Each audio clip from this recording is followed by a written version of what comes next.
we can't afford a 20% increase in our property taxes. Some people in this town would have to move out of town. Some people would lose their houses because of unpaid taxes. I agree that we probably need to raise them. We probably need to have a tax, but I think 20% is too much right this minute. I mean, maybe gradually, but it's too much. It's in excess, and the people in this town are struggling as it is. They can't afford to pay utility bills. So adding this expense to them is going to devastate them. So I want you to please think long and hard before you put this big one on them. Thank you. Any other comments? If not, I have some comments. I've been unable to comment on the mediation that's been taking place between Vidant and the town and the community. And tonight I still cannot talk in great detail about mediation, but I can talk about the uninformed, ill-timed letter that was sent out by the Pantego Creek LLC managers. And I'm going to talk about that for a moment so everyone understands where we are. Number one, the Pantego Creek LLC, their managers are going under the direction of their membership after a corrupt and falsifying meeting that they had back in February of this year. In that meeting, for example, number one, the LLC members were told that if they participated with the town, with the hospital, and the hospital failed, they would be personally responsible for losses personally. They are members of a limited liability corporation. That was a lie. As long as you work within the purview of your LLC and what the mission is, you're not personally liable. So they scared the folks. Number two, we had to have $3 million by the business plans specs to take the hospital back and run it effectively. They then told the membership that they would have to themselves come up with $28,000 apiece in order to keep the hospital. Even though we'd already talked about the $3 million and I talked about ways to raise the money.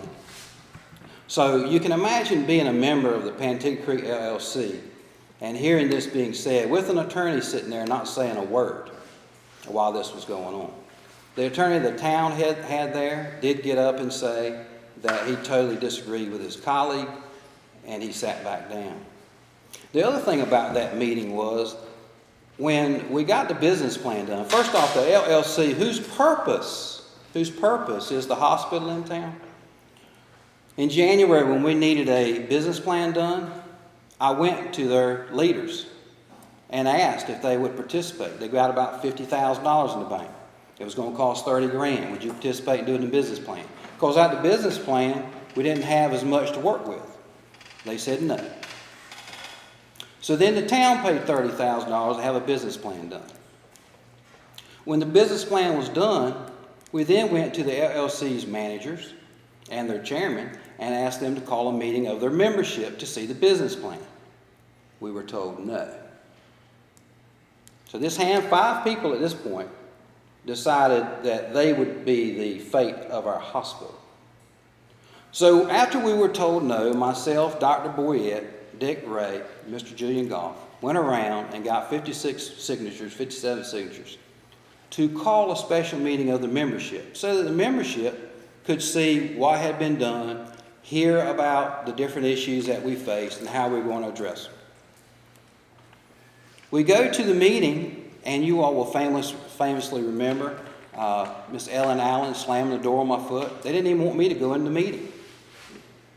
I'm one of the ones that called the meeting. I'm the mayor of the town that had the business plan done that they were looking at that night. But they didn't even want me in the room. And then when we finally did get in the room, the fairness and wanting to be objective and hear everybody's side, they allowed me 3 minutes to speak and Dr. Boyette's 3 minutes to speak. Dr. Boyette, it was so pitiful the way he was heckled and laughed at in that meeting that someone stood up and said, "Give him my time," because I felt so sorry for the way the man was treated by some of these people. Now, this isn't the whole LLC membership. This is a few. So anyway, Dr. Boyette was a little befuddled after the way he was treated. I got up. I was not happy. I spoke.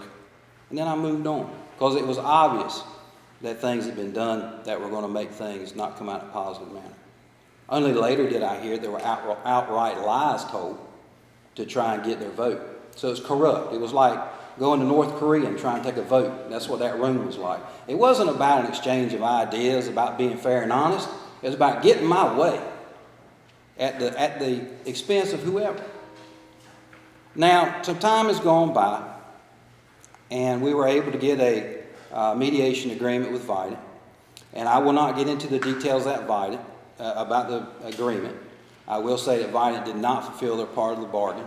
That's all I'll say about that. So anyway, last Monday, all of a sudden there's a news release. And I have the TV stations and the newspapers calling me about this media release. The LLC put out a release that basically said they wouldn't go a day past July 1st no matter what, trying to take the heat off of Vidant. So this group of managers, now they didn't notify their membership that they were going to pull this move. Now the chairman stepped down when we called a special meeting back in February, so there was 4 left.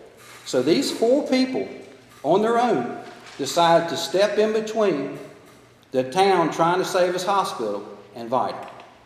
4 individuals. I'm not holding the membership accountable because they didn't even know they were going to do it. These 4 people sent a news release saying that they were not going to work with the town in Vidant anymore. So even if Vidant would work with us in the future, they weren't going to work with us.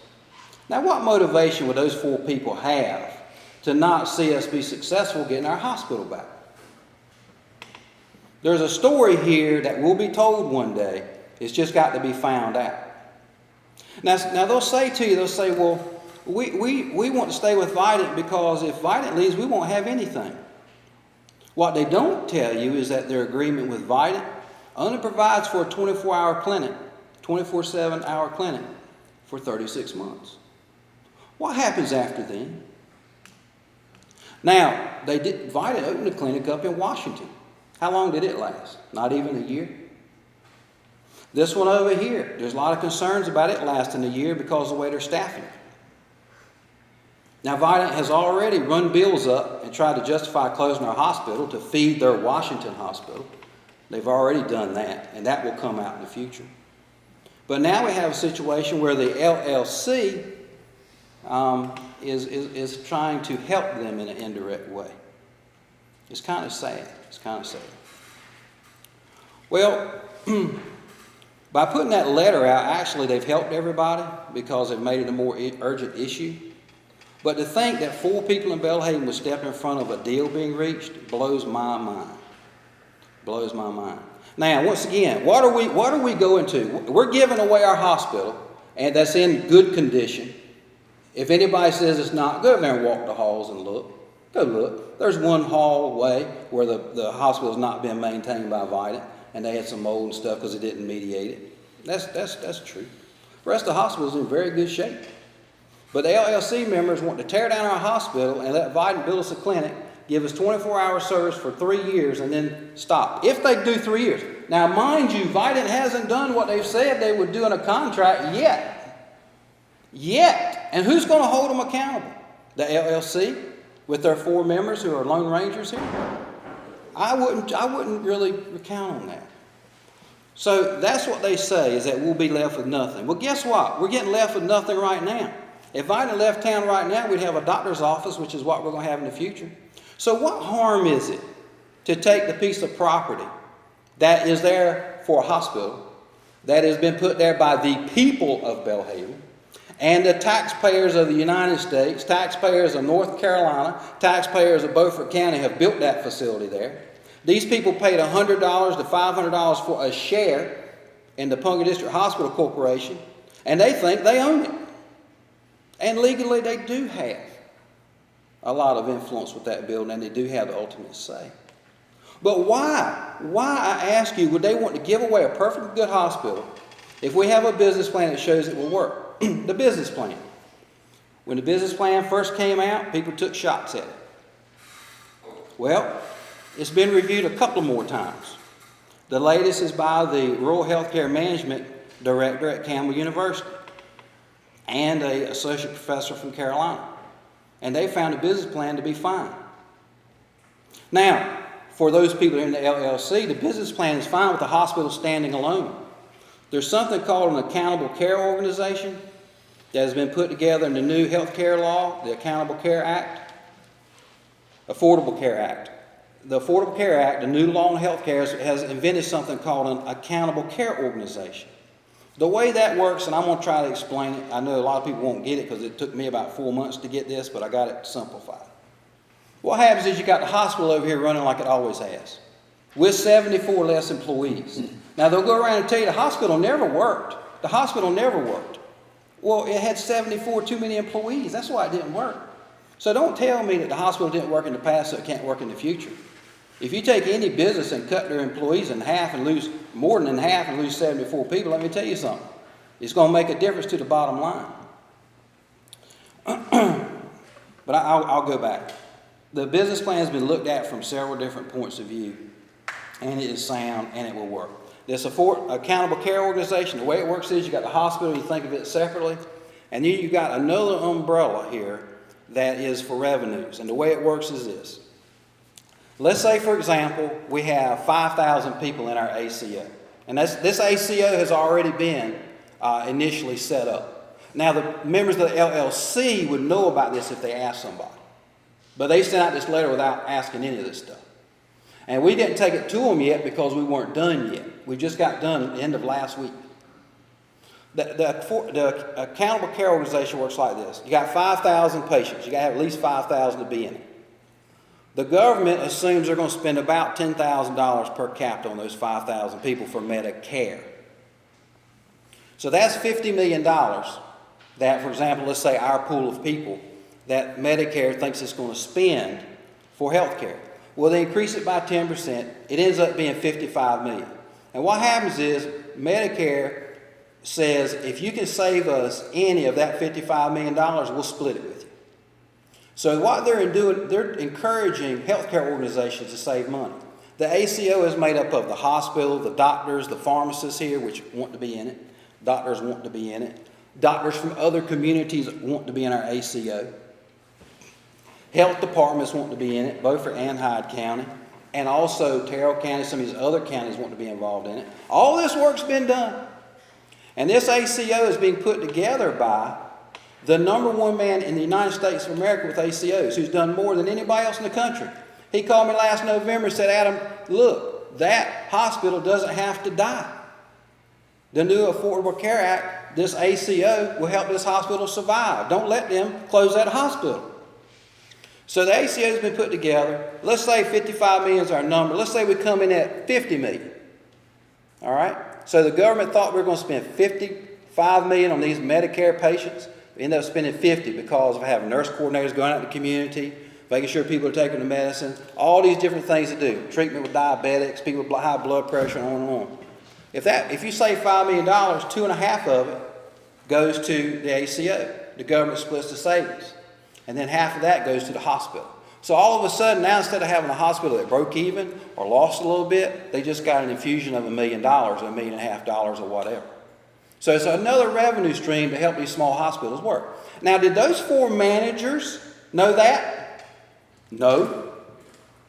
But they made a decision for everyone in this area out of ignorance. And it is shocking that they would make a release like that without talking to the people of this area and without talking to their membership. Their membership, with the knowledge of this issue, vetted, would not dare let them do what they are doing.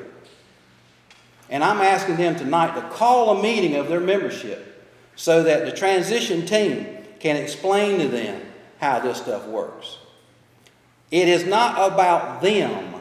It is about our community. It's not about Adam. It's not about personalities. It's not about egos. It's about that little 5-year-old girl who's going to die because some people didn't do their homework and didn't do everything they could to keep that little girl from dying. That's what this is about. Now, I have struggled with for the last couple of days what I should do about those 4 managers. And I know that in the future, just like since September, we've had some people that would have been dead without the emergency room. I know there are going to be people that are going to die. Now, these 4 people, maybe they don't think about that, or they don't think they should do everything to save our emergency room in our hospital. I don't know their thinking. I just know what they're doing. But I was thinking, I probably need to do everything I can instead of worrying about hurting somebody's feelings. These managers, I know these people. I've known them all my life. All right? Think a lot of some of them, always have. But the decisions they're making in the position they are right now is completely and totally unacceptable. And the only way to turn this around is to call a membership of their meeting and get this thing under control. The managers, and I'm saying this for everybody that sees this video to talk to these folks. The managers are Brantley Tillman. Brantley Tillman is one of these managers. I would say he's the most influential one. I've played tennis with Brantley, played golf with him. I like Brantley. Brantley's wrong here. Desperately wrong. So wrong it could cause people to die. That's not acceptable. Now I'm going to talk about it. Deb Sparrow, who's here tonight. Deb Sparrow is responsible for that letter that went out. She is responsible for not reviewing what the transition team has done. She is responsible for that. Deb Sparrow. Darren Armstrong. Darren Armstrong is responsible. His name has been on documents. They've been working against us. Lynn Ross. Lynn Ross is another one of these directors. So Lynn Ross, Darren Armstrong, Deb Sparrow, and Brantley Tillman, one-handedly here now, all on their own, are trying to kill our hospital to help Vidant out. Vidant, who's done nothing they said they were going to do, they trust them more than ourselves.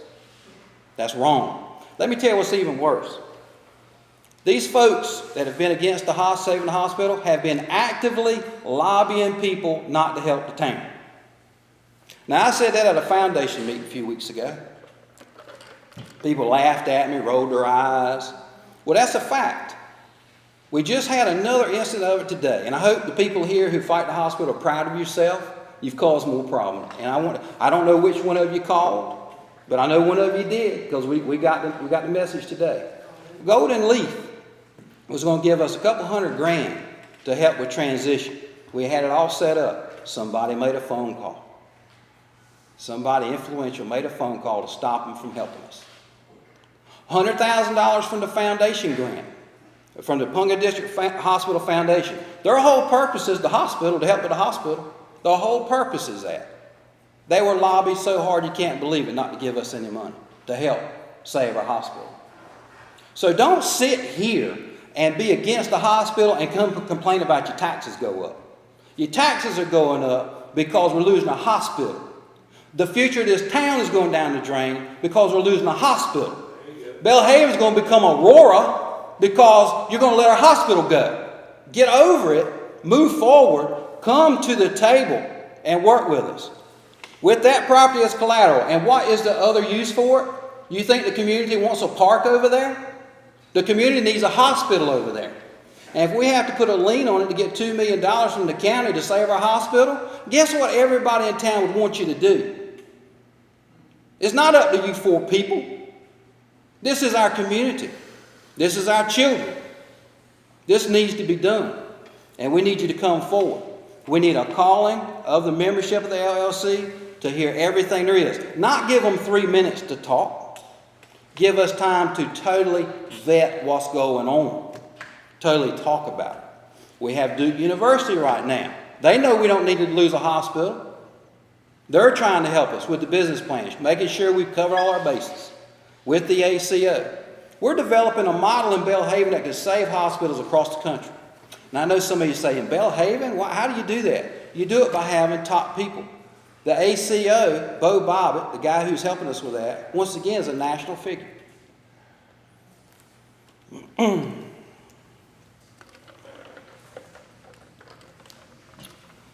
I say all this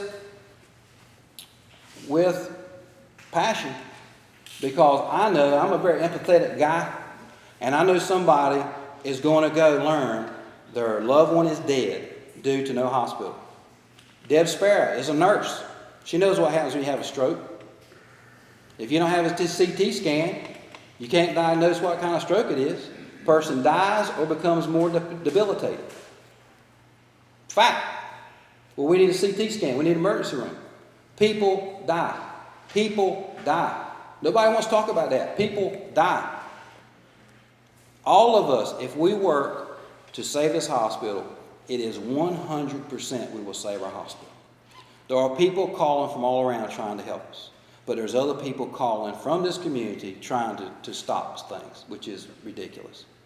We had a statewide office holder call me yesterday who wants to do anything in the world he can to help us. Because his community didn't have a hospital, and to get one was so horrible, to try and get one. And he knew what was going on here, so he called. All right?